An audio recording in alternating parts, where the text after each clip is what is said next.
High performance is the backbone of athletic success. Whether it's on the track, on the court, or on the field, the right training can get you that success and make the difference. Today we're here at ALTIS Performance chatting with Shayne Cooper about what's the right method to get your high performance for your success. 7 years ago, Cooper and a friend envisioned a way to elevate sport as a business in Trinidad and Tobago. A vision that led to the birth of ALTIS Performance.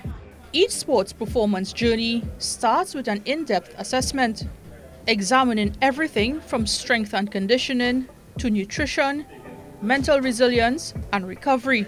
Well, just like in school, everything starts with an assessment, knowing where the athlete is. So we have what we call movement competency screens, which lets us know what the athlete's movement patterns are like. And from here, we look at deficiencies, limitations.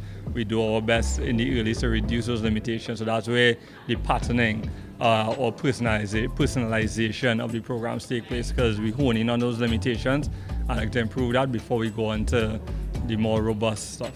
The results of the assessments allow sports performance coaches like Cooper to unlock the full potential of athletes by tailoring training that addresses their physical and mental needs. With all programs, you'll see a similar skeleton. You'll get what we call a squat, a hinge, a push, a pull, rotation.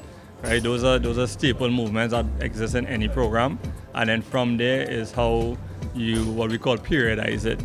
So when do you bring down their reps? When do you increase the weight? What do you look for? Self-awareness assessments on a daily basis with the athletes is a big thing. You may have come into the last session firing, but then when you come into the just been one of those days, and as the coach, we have to ask you the right questions to get an idea of that.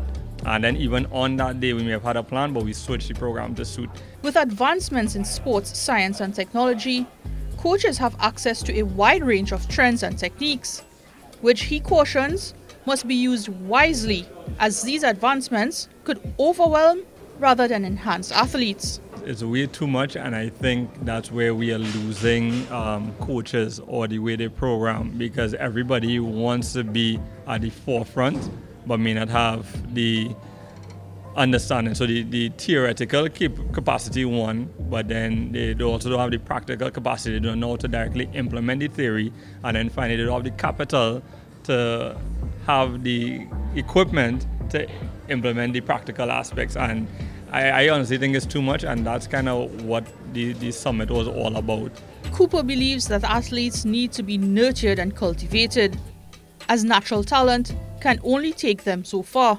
Yeah, somebody could be born with all the gifts, but if they have a poor mindset and they're just not about putting in the work, it's hardly likely that they'll get where we need to get. I am a big believer in hard work beats talent when talent doesn't work hard, and I've seen it happen many times as well. So yeah, it is a genetic thing. People are made, are born with it, right? You just have some people who have it natural, but I do believe athletes can be made.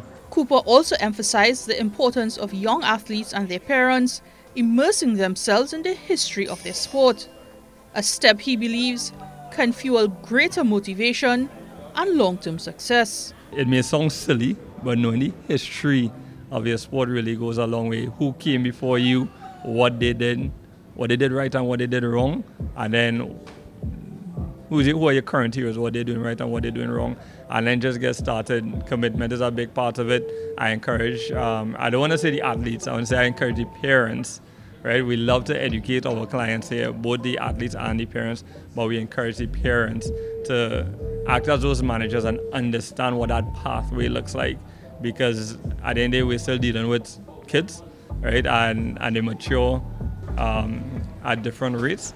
Naasira Mohammed, TTT Sport.